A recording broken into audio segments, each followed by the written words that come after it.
Hello and a very warm welcome to another edition of Talking Germany, the show where we do just that. And my guest today is the woman who is the current president of the Central Council of Jews in Germany, the largest body representing the Jewish community here in the country. And she is Charlotte Knobloch.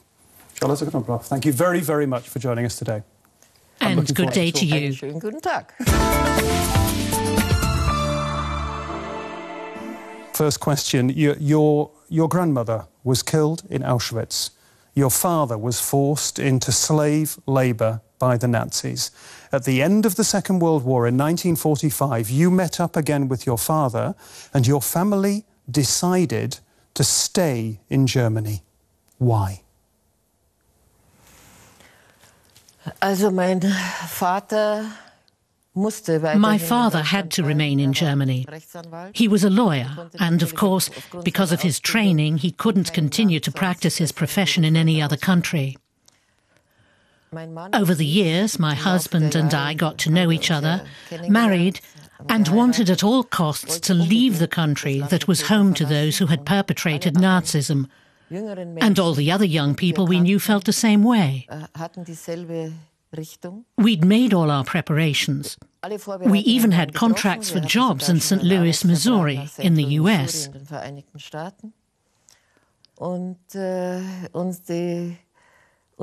But our children, who'd been born one after another, kept us from leaving for the time being. And a momentary situation became, no, we'll stay and try to shape our future here and leave again later, when the children are older. Let's talk about you. You mentioned the children there. Let's talk about you as a child. As a child, you went into hiding during the Nazi period, during the war years. You were taken in by a Christian family in the north of Bavaria. That family risked a lot. Why did they do that? That's what I asked them. I couldn't ask them before. I asked them after 1945. Because they'd had a brief discussion about whether to take me in at all. But that's another story. When my father and I arrived, their aim was to do the best they could. They were very devout. And somehow the lives of their brothers, who were in the German Wehrmacht, had to be protected.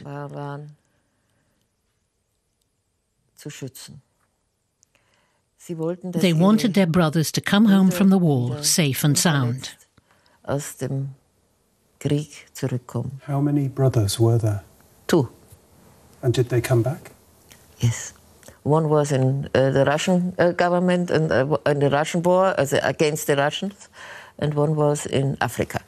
So now let's continue in German. When you were a youngster, there were all the terrible crimes committed by the Nazis. The Nazi persecution was going on around you at that time, and you were a young girl. You could see it all happening around you. How did you explain what was happening to yourself? Ich habe es selbst am eigenen Leibe erfahren. I experienced it myself at first hand when, at the age of 4, I was forced out of a play group in my neighborhood. Hinausgetrieben wurde sozusagen. 4 years old. 4 years old. With the explanation, our children are no longer allowed to play with Jew kids. I went in tears to my grandmother and asked, "What's a Jew kid?" And I became conscious of it for the first time. I can still see the playground before me. I didn't yet understand what Jew meant, but I understood it was something you shouldn't be. You have been...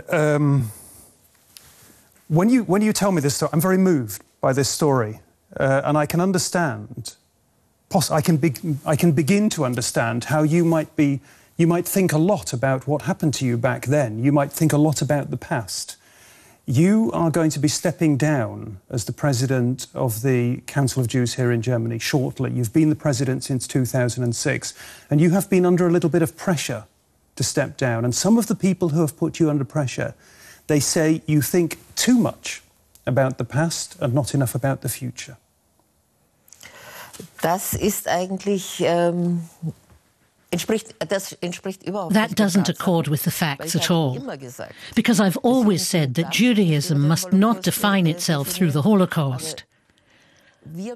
But just like the non-Jews around us, we have to think about the crimes that were committed in the past so as to avoid their being repeated. We don't know what the future will bring, and I've experienced it myself. One day, at least being able to talk to the neighbours on being greeted, and on the next it was impossible. We were avoided and excluded. These were all people from a nation that had been the nation of poets and philosophers. Germany was a country of great culture that committed incredible crimes. What you just said leads me to think that you believe we can learn from history. Can we learn from history? Do people learn from history? It always depends on how the past is presented as a topic. And mistakes have often been made in lessons, in schools, blaming pupils and young people to some extent for what happened in the past. And that's an enormous mistake. Young people, our offspring, bear no collective guilt for what happened in the past. That must be brought home to them. And then, I believe, they'll also learn from the past in order to shape the future.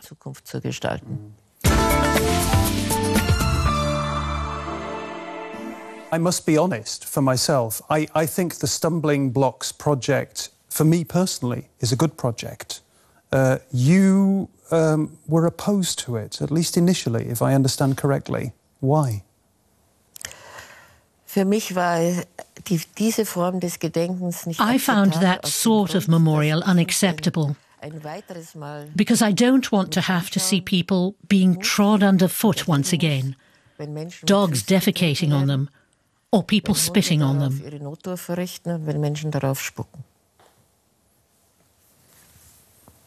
Here in Berlin, for a lot of our foreign viewers, they will never have seen this project, and I respect, I'm really hearing what you're saying. Here in Berlin, when I go around town, I find myself going into a building or into a shop, and then I see one of the blocks in the ground. And quite often I get very, very angry, because I'm a person who lives here in this society, I have children in this society, and it reminds me quite literally of what was done. And it forces me to be reminded. That's a very strong function of the project. When I return to my hometown, I see names I remember very well from my childhood. At the time, Jews were no longer allowed to enter public places. Everything took place at home. And because my father was a lawyer, people came to him and wanted some sort of advice. I have to reiterate that I cannot accept these people, whom I see before me, again being insulted, humiliated, and murdered in this way.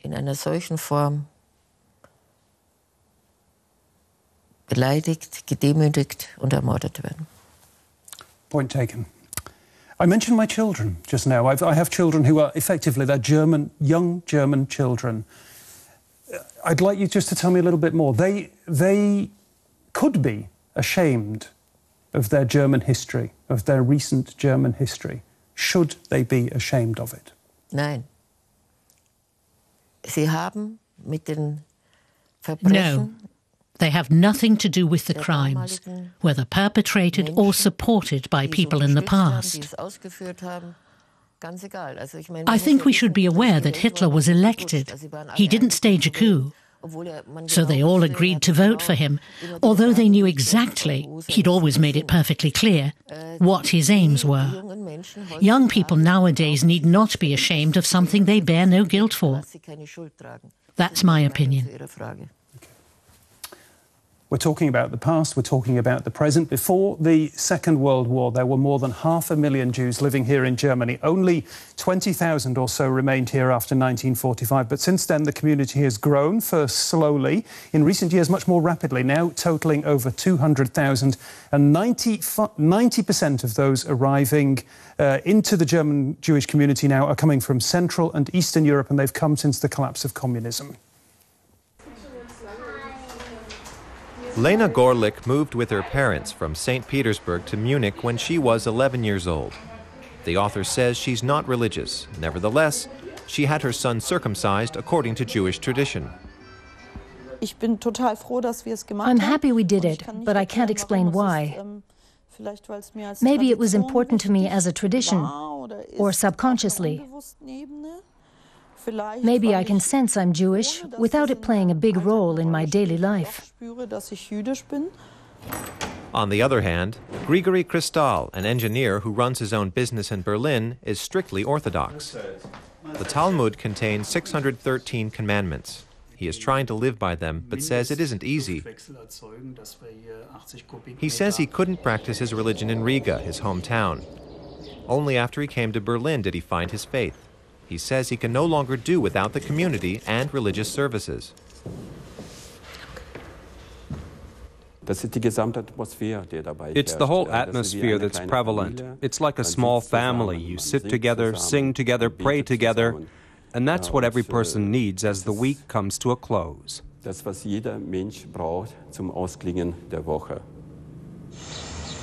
After the Soviet Union disintegrated, Germany's Jewish community was suddenly flooded with new members. Their numbers tripled in a few years. In Berlin's Jewish community, Margarita Badisch is one of the people who helps them to integrate. Despite the Holocaust, many Eastern European Jews preferred to go to Germany rather than Israel or the US. She says that's because of their ties to Europe.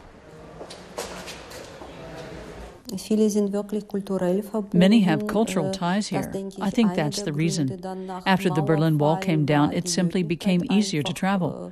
Many already had acquaintances or relatives here. With Jews, it's frequently the case that the first one goes and the rest follow. At this Orthodox synagogue in Berlin, there are still plenty of seats for the evening service. Many Jews from the former Soviet Union are not religious because they were not allowed to practice their faith openly. That makes integrating newcomers into the community a challenging yet vital task for its long-standing local members. That's an interesting point of discussion. It's something I read about an awful lot here in Berlin. I hear about a lot in Berlin. There's the old Jewish community and there's the new Jewish community, the people who have arrived since the fall of communism. And they have two very different ways of going about their lives, about seeing their religions or their religion, and that leads to tension. How bad is the tension? It shouldn't be overemphasized. Of course, two cultures have collided here, and that's sometimes quite good, quite stimulating. Each culture can always adopt the positive aspects of the other. But here, thank goodness, we're dealing with the immigration of people who are also professionally highly qualified, and to whom we bear a responsibility to introduce them not only to the Jewish religion, which they're not familiar with at all, but also to German society.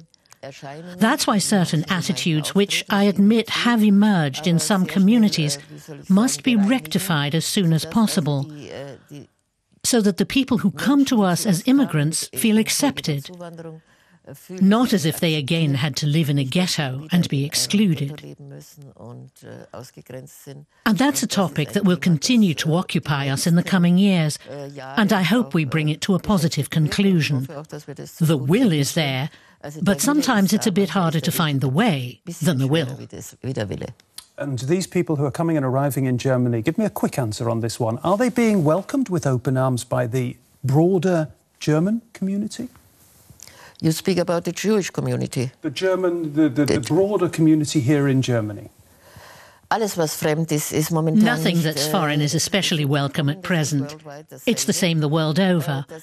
I know that from other incidents. But then we, as long-time residents, are called upon to integrate these people into German society and the Jewish communities very quickly, so that these themes no longer surface, or, if they're already present, they disappear again very quickly. Some quick questions and some quick answers, if possible. Did you watch the Eurovision Song Contest? No. No. I only watched Lena Meyer. You watched Lena? Yeah. Do you like Lena's song? It's not my type, but I'm satisfied. OK, I quite like it. Are you a soccer fan? Yes, a big one. What's your team? FC Bayern München. I should have guessed that coming from you. Who's your favourite player? I have some, but I think I like Schweinsteiger. Schweinsteiger, Bastian Schweinsteiger, yeah. He's a good player. Do you have a German flag? No. Are you a patriot? Yes. Yes. No problem at all? No. I have no problem. Is Germany a country like any other? No. With this pass, it cannot be. Will it ever be a country like any other? I hope so. That's a good way to end. Charlotte Knobloch, she's been a very interesting guest. She's charming and she's outspoken and, as I say, very interesting. If you've enjoyed her company as much as I have, do come back next week. Until then, cheers.